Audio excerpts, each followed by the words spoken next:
दिल्ली के साथ साथ अयोध्या के मिल्कीपुर विधानसभा सीट पर हुए उपचुनाव पर भी सबकी नजर रही। यहां बीजेपी और समाजवादी पार्टी के बीच कांटे की टक्कर है। मिल्कीपुर दोनों पार्टियों के लिए नाक का सवाल बना हुआ है और इसीलिए खुद अखिलेश यादव इस चुनाव पर नजर बनाए हुए हैं।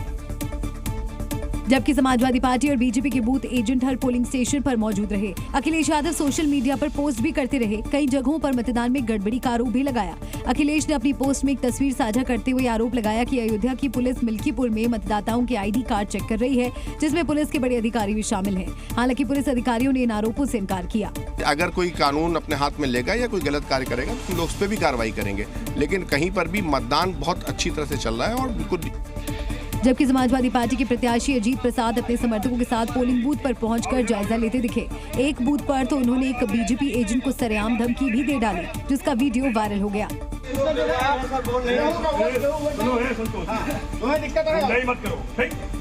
ये पूरा अपने औकात भूल गया बाटे, हमारा औकात 5 सेकंड के अंदर ठीक हो जाओ।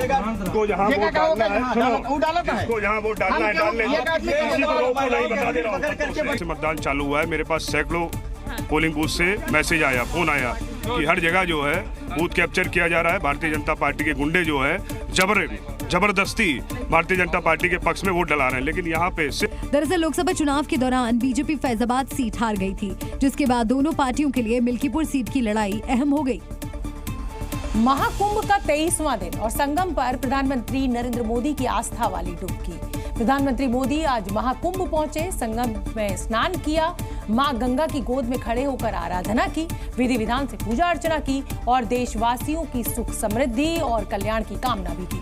हालांकि पीएम मोदी के महाकुंभ दौरे पर विपक्ष ने सवाल खड़े किए, आस्था की डुबकी को सियासी डुबकी बताया, लेकिन उस पर आगे बात करेंगे। पहले आप कुछ तस्वीरें देखिए। हाथ में रुद्राक्ष की माला, गले में रुद्राक्ष की माला और तट पर चलते मंत्रोच्चारण। प्रधानमंत्री मोदी जब संगम में उतरे, मां गंगा की गोद में डुबकी लगाई, फिर किसी साधक के जैसे साधना में लीन हो गए। रुद्राक्ष की माला हाथ में थी, जिसे जप कर तप के पूरा होने की कामना की, जगत कल्याण की कामना, भारत के खुशहाली की कामना। पहले सूर्य देव को जल अर्पित किया, फिर गहरी ध्यान मुद्रा में लीन नजर आए। संगम में पावन डुबकी के बाद पीएम बाहर आए, घाट पर विधि विधान से पूजा अर्चना की। तब भी उनके चेहरे पर भक्ति भाव झलक रहा था, ठीक वैसे ही जैसे 2019 में भक्ति भाव से गंगा में डुबकी लगाई थी। तब अर्ध कुंभ का पावन मौका था और इस बार 144 साल का शुभ संयोग और महाकुंभ। प्रधानमंत्री तब भी कुंभ की तैयारियों से लेकर आयोजन तक पल पल नजर बनाए थे और इस बार भी पावन डुबकी और पूजा ध्यान के साथ प्रधानमंत्री मोदी योगी के साथ बोट में बैठे, महाकुंभ के मनोरम दृश्यों को निहारा और वो अरैल घाट से महाकुंभ तक नाव से ही पहुंचे थे। यूं ही नहीं कहा जाता कि सियासत संकेतों का खेल है। मोदी की महाकुंभ में डुबकी ने भी एक साथ कई संकेत दिए, कई तरह की सियासत साधी।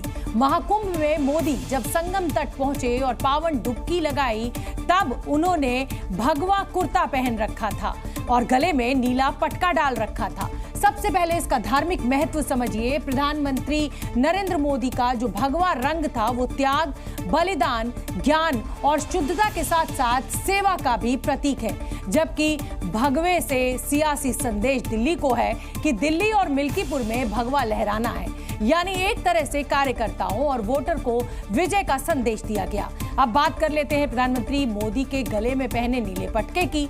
धार्मिक महत्व की अगर हम बात करें तो मां सरस्वती को प्रिय होता है नीला रंग, आसमान का होता है जो समानता, पवित्रता और परंपरा का प्रतीक है, जबकि नीले पटके का सियासी संदेश भी बेहद गहरा है। नीला रंग अंबेडकर को रिप्रेजेंट करता है। वोटिंग के लिहाज से ये मिल्कीपुर दिल्ली के दलितों को भी एक संदेश था। यानी प्रधानमंत्री ने महाकुंभ में सनातन संदेश दिया, धार्मिक अनुष्ठान किया तो अपने वस्त्रों से सियासी संदेश भी दिया। ध्यान रहे पीएम मोदी की ये तस्वीर दिन में उस वक्त सामने आई जब दिल्ली और मिल्कीपुर दोनों जगह वोटिंग चल रही थी। तब प्रधानमंत्री नीला पटका और भगवा कुर्ते में नजर आए। नीला पटका से प्रधानमंत्री ने दिल्ली के 17% दलितों को संदेश दिया तो मिल्कीपुर के 1,20,000 दलितों को साधने की कोशिश की। प्रधानमंत्री के नीले रंग की चर्चा इसलिए भी है क्योंकि बी आर अम्बेडकर ने अपनी पहली पार्टी का झंडा इसी नीले रंग का रखा था, क्योंकि नीला रंग आसमान का होता है और आसमान गरीब, अमीर, दलित, स्वर्ण सब यानी कि समानता का प्रतीक है। अब अगर प्रधानमंत्री के भगवा कुर्ते की बात करें तो ये रंग सनातन का प्रतीक है। त्याग, बलिदान, ज्ञान और शुद्धता का प्रतिनिधित्व करता भगवा रंग सनातन की धर्म ध्वजा का रंग है। यानी पीएम का भगवा कुर्ता सनातनियों को एक संदेश था। संदेश दिल्ली में भगवा फहराने का, संदेश अयोध्या में फिर भगवा लहराने का, क्योंकि मिल्कीपुर उसी अयोध्या में है जहां आज वोटिंग हो रही थी।